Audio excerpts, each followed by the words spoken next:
So we continue our reading of Dryden's essay of dramatic poesy. We were looking at Neander's response to Critias' arguments, and Neander here is arguing in favor of rhyme and comparing rhyme and blank verse. We begin from line 2145.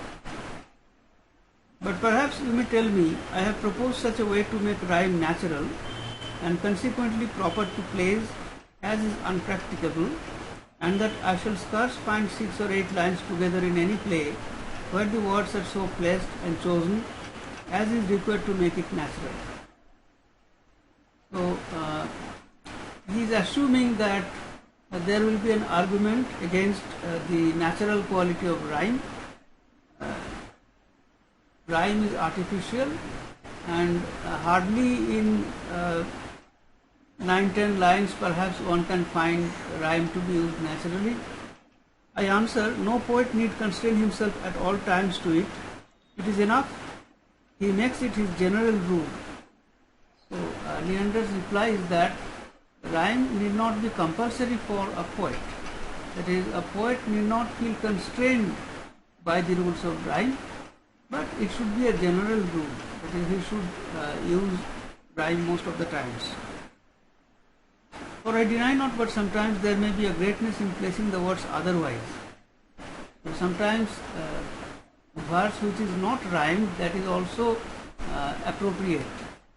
And sometimes they may sound better, sometimes also the variety itself is excuse enough. So there could be introduction of variety by using rhymed verses and again unrhymed verses. But if for the most part the words be placed as they are in the negligence of prose, it is sufficient to denominate the way practicable. For we esteem that to be such, which in the trial oftener succeeds than misses. So if one has to use verses, unrhymed verses, which are like the negligence of prose, because in prose one does not take care to rhyme, then one sees that if one uses rhyme, then one often succeeds rather than misses. So rhyming is not that difficult, and if one tries it, then one would often succeed rather than miss. And thus far you may find the practice made good in many plays where you do not remember still that if you cannot find 6 natural rhymes together, it will be as hard for you to produce as many lines in blank verse. So if you examine poems written in blank verse, and if you examine them on the basis of naturalness, then you will find that you do not find many lines with natural quality in blank verse either. Even among the greatest of our poets, against which I cannot make some reasonable exception. So the purport of this argument is that whether one is writing in rhymed verse or in blank verse, writing naturally is very difficult because poetry uses art. So there is always an artistic or artificial sometimes nature in poetry, artificial quality in poetry, whether it uses blank verse or rhyme. And this calls to my remembrance the beginning of your discourse where you told us we should never find the audience favorable to this kind of writing till we could produce as good plays in rhyme as Ben Jonson, Fletcher and Shakespeare had writ out of it. But it is to raise envy to the living to compare them with the dead. So assuming Critias' argument that today one cannot write good rhymed verses like Shakespeare or Beaumont, Fletcher and Jonson, Critias says that you are making the living compete with the dead, and that is not a fair competition. They are honored and almost adored by us as they deserve. Neither do I know any so presumptuous of themselves has to contend with them. So nobody will compete with the dead poets because they are renowned poets. Yet give me leave to say thus much, without injury to their ashes, that not only we shall never equal them, but they could never equal themselves, were they to rise and write again. So if these poets became alive once again, they won't be able to match their own achievements. They won't be able to write better than what they have already written, and let alone the living poets. Why? We acknowledge them our fathers in wit, but they have ruined their estate themselves before they came to their children's hands. That is, they have written and exploited the field of poetry to its saturity level. So they have ruined their estates, meaning that these areas have been cultivated so much that you cannot get fresh crop in them. There is scarce an humour, a character or any kind of plot which they have not used. All comes sullied or wasted to us, and were they to entertain this age, they could not now make so plenteous treatments out of such decayed fortunes. So they have used all kinds of humour, plot, everything, and now it is not possible to find a new plot or new way of writing. This therefore will be a good argument to us either not to write at all or to attempt some other way. There is no base to be expected in their works. Bay leaves, crowns made of bay leaves were used to honor poets. So Neander says that if you imitate or if you try to write like the dead poets, you won't get any crown or laurel. Tentanda via est quame quoque possum tollere humo. It is a quotation from Virgil's Georgics. It means, I must venture a theme which will exalt me too from the earth. So the new poet also must attempt something new in order to be exalted. This way of writing in verse they have only left free to us. Which way? The rhyming way. Our age is arrived to a perfection in it which they never knew. The perfection in this kind of writing has been possible only in our age, and which, if we may guess by what of theirs we have seen in verse, as the faithful shepherdess and sad shepherd. So by reading these plays, Faithful Shepherdess by Fletcher and the Sad Shepherd by Ben Jonson, which were partly rhymed, by reading them we know what they can achieve in writing, in rhyming, and it is no better than ours. For the genius of every age is different, and though ours excel in this, I deny not but that to imitate nature in that perfection which they did in prose is a greater commendation than to write in verse exactly. So Dryden through Neander says that imitating nature in verse and in rhymed verse is difficult, and these poets, the generation of Ben Jonson, they excelled in writing in blank verse, and we have excelled in writing in rhymed verse. As for what you have added, that the people are not generally inclined to like this way, if it were true, it would be no wonder that between the shaking of an old habit and the introduction of a new, there should be difficulty. So people would take time to be adjusted to a new kind of writing. Do we not see them stick to Hopkins and Sternhold's Psalms and forsake those of David? I mean Sandys's translation of them. So Sandys's translation of David's Psalms was much superior to the earlier translation by Hopkins and Sternholz. But people would stick to the earlier translation. So people would take time to get used to anything new. if by the people you understand the multitude, the oi polloi, it is no matter what they think. Now this Greek phrase is written in English in this manner.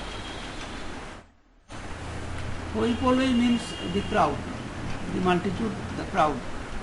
So if you talk about the judgment of the crowd, then it is no matter. What they think, they are sometimes in the right, sometimes in the wrong. Their judgment is a mere lottery. So the crowd does not know how to judge things. And here is a quotation from Horace. Est ubi plebs lecte putat, est ubi peccat. Where the crowd thinks they are right, it is there that they are wrong. It is from Horace, Epistles. So the judgment of the crowd is not to be depended on. But if you mean the mixed audience of the populace and the noblesse, I dare confidently affirm that a great part of the latter sort are already favourable to verse. So noblemen, they already like rhymed verse, and that no serious plays written since the king's return have been more kindly received by them than the Siege of Rhodes, the Mustafa, the Indian Queen and Indian Emperor.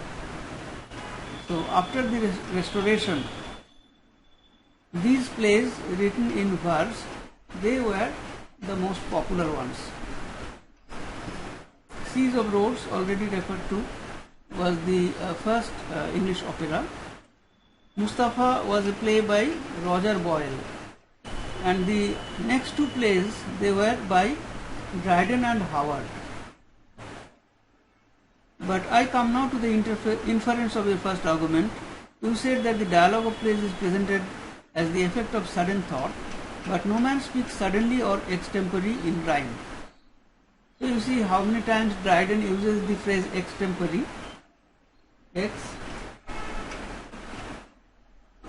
extempore. So most people mispronounce it as extempore, like you do the competition in extempore, speech or something, elocution. It is extempore, which means on the spot, right at the time. So no man speaks in rhyme in reality. So Critias's argument that this dialogue written in rhyme is artificial, and you infer from thence that rhyme which you acknowledge to be proper to epic poesy cannot equally be proper to dramatic, unless you could suppose all men born so much more than poets that verses should be made in them, not by them.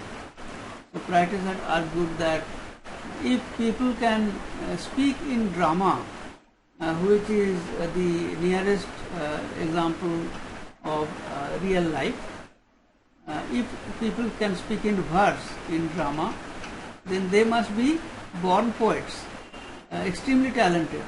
Otherwise, naturally it is not possible. So Critias had argued that rhyme may be used in epic poetry but not dramatic poetry, which Neander is refuting. It has been formally argued by you and confessed by me that since no man spoke any kind of verse extempore, that which was nearest nature was to be preferred. I answer you therefore by distinguishing betwixt what is nearest to the nature of comedy, which is the imitation of common persons and ordinary speaking, and what is nearest the nature of a serious play. This last is indeed the representation of nature, but it is nature brought up to a higher pitch. So the argument was that the verse which is nearest to nature, that kind of verse should be preferred, and Neander argues that what can be nearer to nature than comedy, because comedy is a representation of ordinary people, their lives, and therefore their speech is nearest to ordinary speech. And tragedy is also imitation of nature, but there everything is heightened, everything is elevated, because it is about the nobles, about people of higher classes, and so everything is represented in an elevated way. Tragedy, we know, is want to imagine to us the minds and fortunes of noble persons and to portray this exactly. Heroic rhyme is nearest nature as being the noblest kind of modern verse. Heroic rhyme, that is rhyme used in heroic poetry, and here is a quotation from Horace. It means, for the feast of Thyestes scorns to be told in the language of daily life that is almost appropriate to comedy. So Thyestes is a play by Seneca where Thyestes, to take revenge, serves the meat cooked out of the flesh of the sons of the guest. So this is a kind of a heightened dramatic situation which, if presented in the language of daily conversation, then it would be wrong. So Horace said that the feast of Thyestes scorns to be told in the language of daily life. So the language of tragedy should be exalted, and in another place, effutile leves indigna tragedia versus, tragedy scorns to babble trivial verses. So in tragedy there should be no trivial speech, everything should be exalted. Blank verse is acknowledged to be too low for a poem, nay more for a paper of verses, but if too low for an ordinary sonnet, how much more for tragedy, which is by Aristotle in the dispute between the epic poesy and dramatic. For many reasons, he there alleges, ranked above it. So blank verse is considered to be too low for poetry, and dramatic poetry or tragedy is the highest kind of poetry, as Aristotle asserted that between epic and tragedy, tragedy is of a higher nature. But seeing this difference aside, setting this difference aside, your argument is almost as strong as against the use of rhyme in poems as in plays. So here Neander launches into a discussion or a discourse on epic versus tragedy, and says that Critias' argument is basically against use of rhyme either in poetry or in drama. For the epic way is everywhere interlaced with dialogue or discursive scenes, and therefore you must either grant rhyme to be improper there, which is contrary to your assertion, or admit it into plays by the same title which you have given it to poems. So previously Critias argued that rhyme may be used in epic poetry, but Neander says that in epic poetry there are many portions where characters speak to one another. So there is a kind of dialogue or discursive passages, and these speeches, they are like drama, they are like tragedy, therefore they should be in rhyme according to your theory. But though tragedy be justly preferred above the other, yet there is a great affinity between them, as may easily be discovered in that definition of a play which Lycidaeus gave us. So at the very beginning of this essay, if you remember, everybody wanted a definition of drama, and they could not come up with any perfect definition, but Lycidaeus gave a definition. Now here Neander quotes it and says that this definition could be also the definition of epic poetry, because in many ways epic and tragedy, they are very similar. The genus of them is the same, a just and lively image of human nature in its actions, passions, and traverses of fortune. So is the end, namely for the delight and benefit of mankind. So imitation of nature where there is instruction and enlightenment. That was the definition, and that would suit both tragedy and epic. The characters and persons are still the same, namely the greatest of both sorts, Only the manner of acquainting us with those actions, passions and fortunes is different. As in tragedy, so in epic poetry, the characters are aristocratic, highly born, high-born, and of noble nature. Only their presentation is different in the two. Tragedy performs in viva voce or by action in dialogue, wherein it excels the epic poem, which does it chiefly by narration and therefore is not so lively an image of human nature. In one there is dialogue, in another there is narration. However, the agreement betwixt them is such that if rhyme be proper for one, it must be for the other. So Neander destroys this distinction between epic and tragedy, in the sense that the differences are not so much that rhyme cannot be used in both. Verse, it is true, is not the effect of sudden thought, but this hinders not that sudden thought may be represented in verse, since those thoughts are such as must be higher than nature can raise them without premeditation, especially to a continuance of them even out of verse, and consequently we cannot imagine them to have been sudden either in the poet or the actors.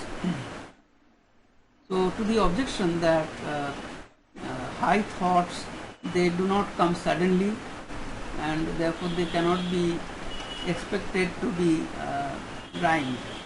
To that objection, Neander says that rhyme does not hinder the expression of any high thought, because such thoughts do not appear all of a sudden. They must continue running in the minds of the characters, whether within the poem or beyond the poem. A person would continue to think about such thoughts. So these thoughts are not sudden in that sense, therefore they can be in rhyme. A play, as I have said, to be like nature is to be set above it.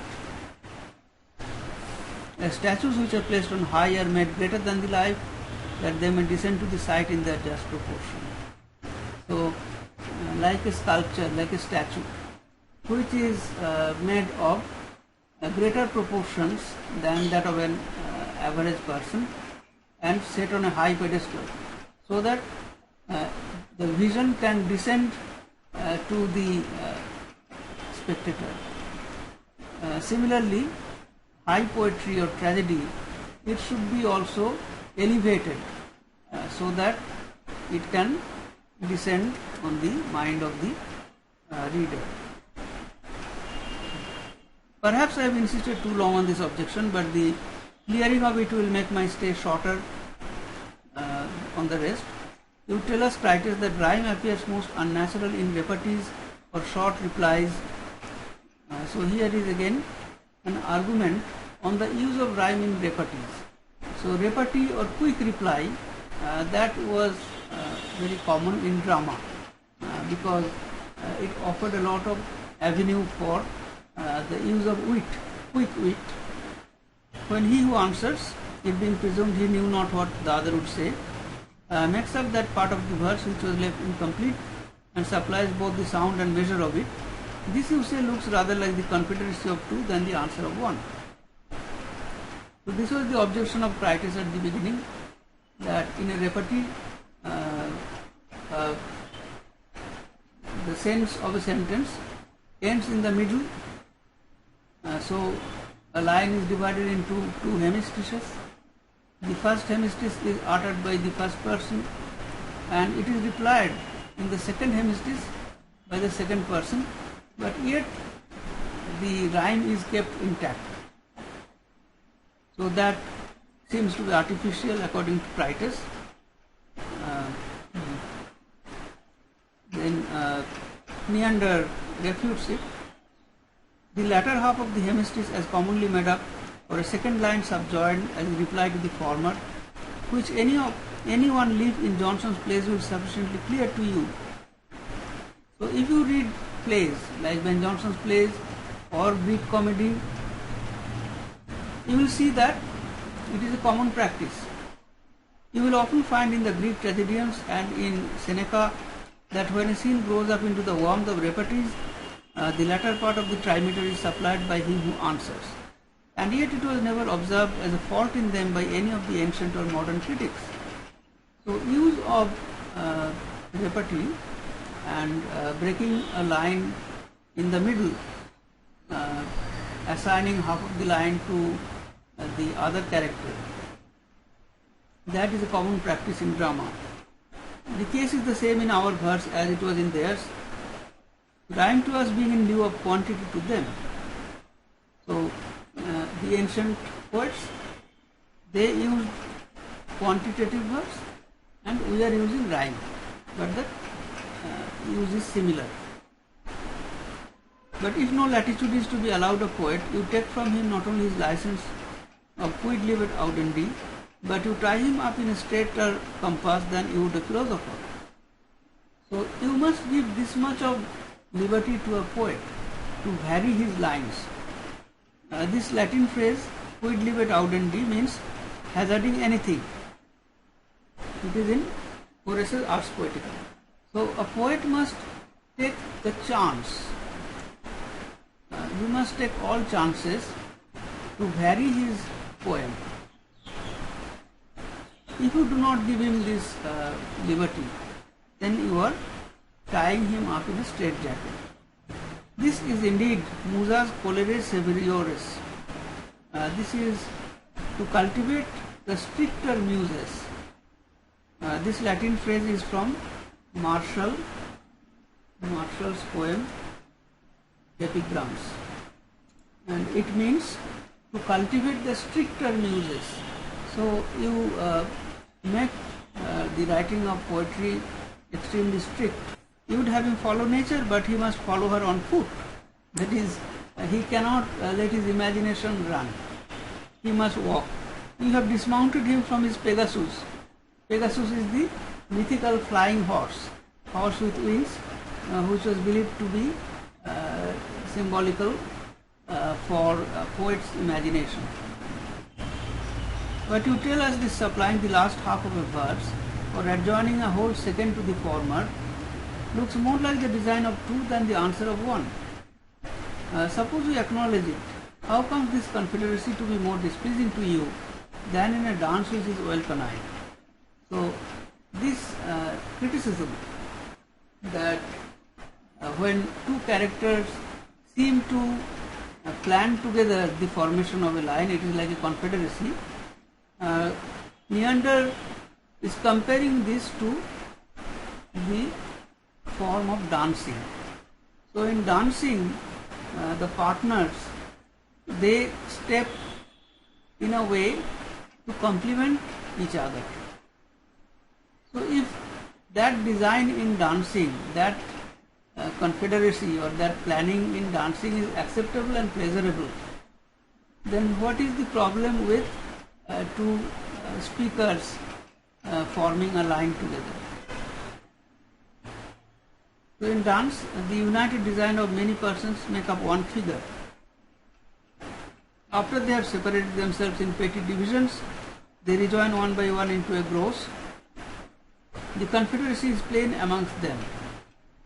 So dance is a teamwork, and dancers, they all play different parts, different steps, and then they come together and again they separate in a rhythmical manner. So they create a design together. I acknowledge the hand of art appears in repartee. As of necessity, it must in all kind of verse. But there is also the quick and poignant brevity of it to mingle with it. So repartee appears artificial. I agree, Neander says, but it is also poignant. It is also thought-provoking. And this joined with the cadency and sweetness of the rhyme leaves nothing in the soul of the hearer to desire.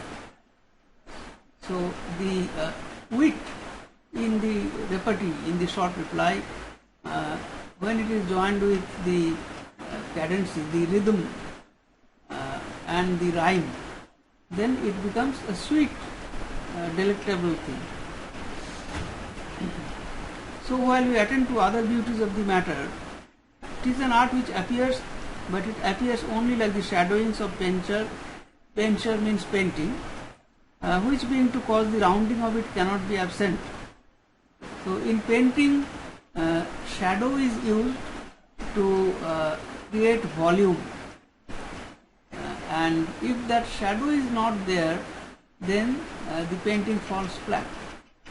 Similarly, Neander says that the rhyming and the artificial strategies here, they are like the shadows which create the volume, which create the beauty of the presentation.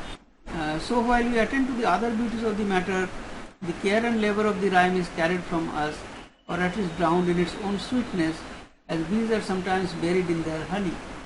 The readers, they are only drowned in this sweetness, like bees that get drowned in their honey that they produce, because the effort of creating this beauty is taken by the poet, and the use of rhyme, rhythm, all that creates such a beautiful thing that the reader enjoys this experience. When a poet has found the repartee, the last perfection he can add to it is to put it into verse. So when a poet has invented or discovered a repartee, a quick reply, then if he can also put it into rhyme, then it would be perfect. So a poet would not be satisfied until he can put it into rhyme. However good the thought may be, however apt the words in which it is couched, yet he finds himself at a little unrest while rhyme is wanting. So as long as the rhyme is lacking, poet would not be satisfied. He cannot leave it till that comes naturally, and then is at ease and sits down contented. From replies which are the most elevated thoughts of verse, we pass to those which are most mean and which are common with the lowest of household conversation. In these you say the majesty of verse suffers. So another argument of Critias was that ordinary commands to servants or that kind of household speeches, they are too below the dignity of rhymed verse. You instance in the calling of a servant or commanding a door to be shut in rhyme. This Critias is a good observation of yours, but no argument, for it proves no more but that such thoughts should be waived as often as may be by the address of the poet. So here Neander's argument is that ordinary words or ordinary commands, they should be avoided in poetry as far as possible. But if they become necessary, then the poet must take care how to represent them. There is no need to put them into rhyme. He may place them in the beginning of a verse and break it off as unfit when so debased for any other use. But granting the words that they require more room than the hemistiche will allow, yet still there is choice to be made of the best words and least vulgar to express such thoughts. So a poet must try every way possible to leave it outside the rhymed verse, somehow present it as a direction, stage direction or something like that. But if it has to be included, and if it does not, cannot be contained within the hemistiche, that is half of the line, then one must use words which are not too vulgar. Many have blamed rhyme in general for this fault, and the poet with a little care might have redressed it. But they do it with no more justice than if English poesy should be made ridiculous for the sake of the water poet's rhymes. So there was a poet called John Taylor who was a waterman on the Thames.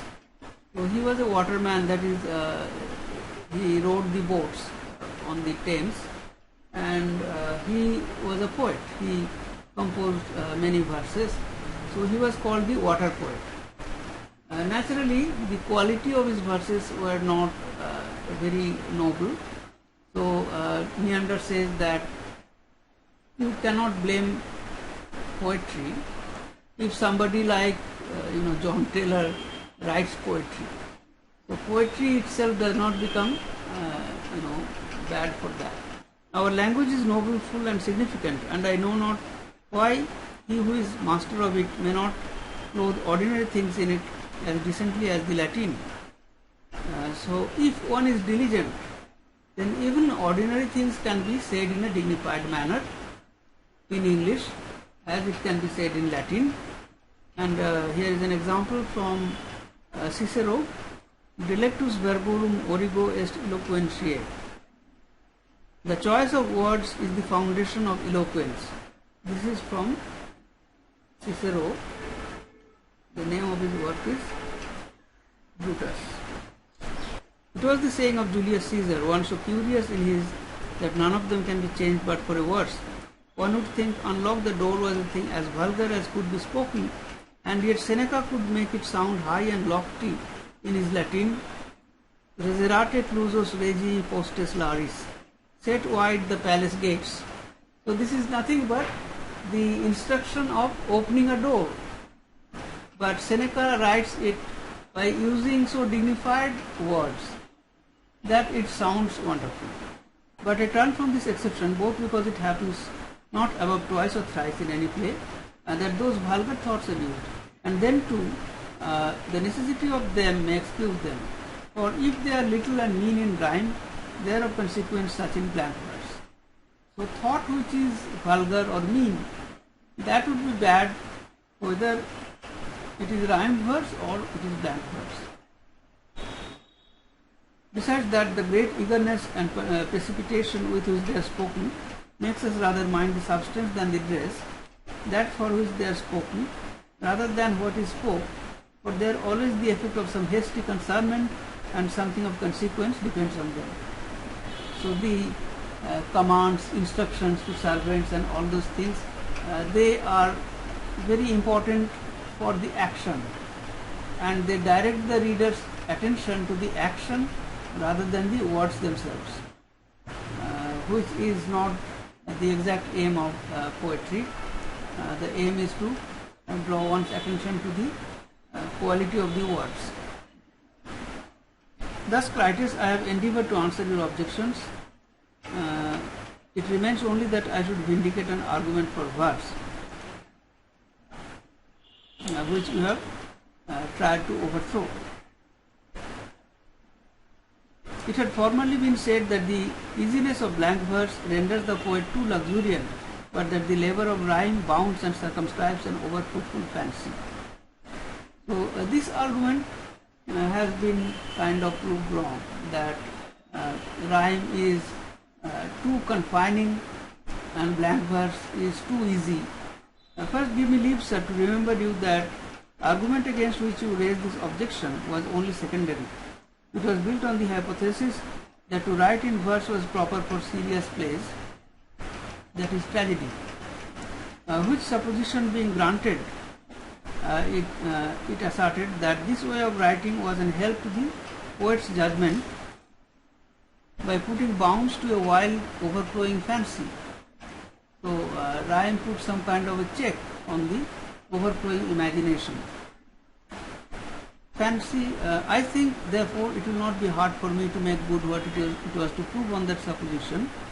But you add that were this let pass, yet who wants judgment in the liberty of his fancy may as well show the defect of it when he is confined to verse. For he who has judgment will avoid errors, and who has it not will commit them in all kinds of writing. Therefore, the argument that one cannot use rhyme frequently or in tragedy because it is too confining, this argument does not stand, because one who does not have judgment, a poet who does not have judgment, will write badly whether in blank verse or in rhyme, and a poet who has judgment will write wonderfully both in rhyme and in blank verse. This argument, as we have taken it from a most acute person, so I confess it carries much weight in it. Now this argument was taken from Sir Robert Howard. So Dryden was kind of refuting Howard's position on the limited use of rhyming. Now Dryden himself collaborated with Howard in the two plays, The Indian Emperor and Indian Queen and Indian Emperor. In these two plays, Dryden and Howard collaborated. So here Dryden is kind of paying homage to Howard by saying that he is the most acute person. But by using the word judgment here indefinitely, you seem to have put a fallacy upon us. I grant he who has judgment that is so profound, so strong, or rather so infallible a judgment that he needs no help to keep it always poised and upright, will commit no faults either in rhyme or out of it. And on the other extreme, he who has a judgment so weak and crazed that no helps can correct or amend it, shall write scurvily out of rhyme and worse in it. So this is the assumption when Howard or writers following Howard says that one who has judgment will write well in both kinds, one who lacks judgment will write poorly in both kinds. To speak therefore of judgment as it is in the best poets, they who have the greatest proportionate want others' helps than from it within. So the judgment that Howard or Crites refers to, Dryden or Neander says that this is the judgment of the highest poets, who can write well in both kinds. But most poets would require some external help. Most poets do not have a judgment of this level. They who have the greatest proportion of it want other helps than from it within. As for example, you would be loath to say that he who is endued with a sound judgment has no need of history, geography or moral philosophy to write correctly. So that is not true. Even a person of the highest judgment would need to study history, moral philosophy, geography and so on. Judgment is indeed the master workman in a play, but it requires many subordinate hands. So only judgment will not do. So other things are also required in a play to help the dramatist. But many tools to his assistance, and verse I have found to be one of these. So one of the tools, one of the subordinate hands is verse. It is a rule and line by which he keeps his building compact and even, which otherwise lawless imagination would raise either irregularly or loosely. So the grammar of verse, the requirements of verse keep poetry in order and in perfect measure. Without these confining requirements of verse, imagination which is unchecked will run riot and a poem would have no shape or form. At least if the poet commits errors with this help, he would make greater and more without it. So maybe when one uses rhyme, when one uses the grammar of poetry, or prosody, one may make mistakes. But if one does not use this grammar, this prosody, then one would make more mistakes. It is slow and painful, but the surest kind of working.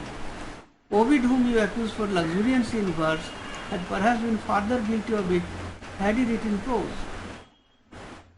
So Ovid is criticized for being luxuriant, that is too talkative, sometimes his imagination running riot.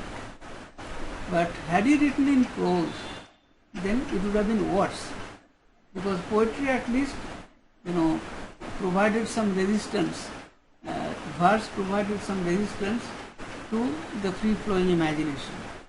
And for your instance of Ben Jonson, who you say read exactly without the help of rhyme. Ben Jonson wrote correctly without the help of rhyme. You are to remember, it is only an aid to a luxuriant fancy which his was not. So Ben Jonson didn't have a luxuriant fancy. What does it mean? An imagination that runs riot, that runs without stop. So that kind of imagination can be found in the romantic poets. Ben Jonson did not have that kind of imagination. Therefore, Neander says that he did not require the curbing rein of prosody. As he did not want imagination, so none ever said he had much to spare. So, rhetorically said, did not want imagination means that he had the imagination required for his purpose. But he did not have enough to spare. That is, his imagination was not excessive. Neither was verse then refined so much to be an help to that age as it is to ours. So in Ben Jonson's time, verse was not so refined as in our age. Thus then the second thoughts being usually the best, as receiving the maturest digestion from judgment, and the last and most mature product of those thoughts being artful and laboured verse, it may well be inferred that verse is a great help to a luxuriant fancy. And this is what the argument which you opposed was to evince. So, Neander refutes Titus' argument that verse is any kind of rein or any kind of curb on imagination, but says that this kind of curb is actually necessary so that imagination does not run riot, and that there is a proper, perfect shape to a poem by using rhyme and meter. Neander was pursuing this discourse so eagerly that Eugenius had called to him twice or thrice. There he took notice that the birds stood still, and then they get down at the foot of Somerset stairs. On the stairs of the Somerset house. This house has been demolished, so they are no longer there. So they come to a place which is called a piazza. Now, piazza is common in Italy. It is an Italian word. So it means the squares, the place where the roads cross, the crossings or the squares, where there is some open space and people enjoy themselves there, or things are sold and bought, and these are nice places. So in England we do not have piazzas, but apparently there was this place near the Somerset stairs which was called a piazza. Walking thence together to the piazza, they parted there. Eugenius and Lycidaeus to some pleasant apartment they had made, and Titus and Neander to their several lodgings. So the dialogue comes to an end, and the essay comes to an end, and we would say that it begins dramatically and it comes to an end also dramatically. So the characters, they had set out on a barge having this conversation, this dialogue, and throughout their journey on the Thames they debate on the question of dramatic poetry, whether rhyme can be used in dramatic poetry or not, comparison between epic and tragedy, and so on and so forth. And after these dialogues they disembark and they part their ways. Okay, so we have finished the essay. I will stop here. If you have any question you can ask me.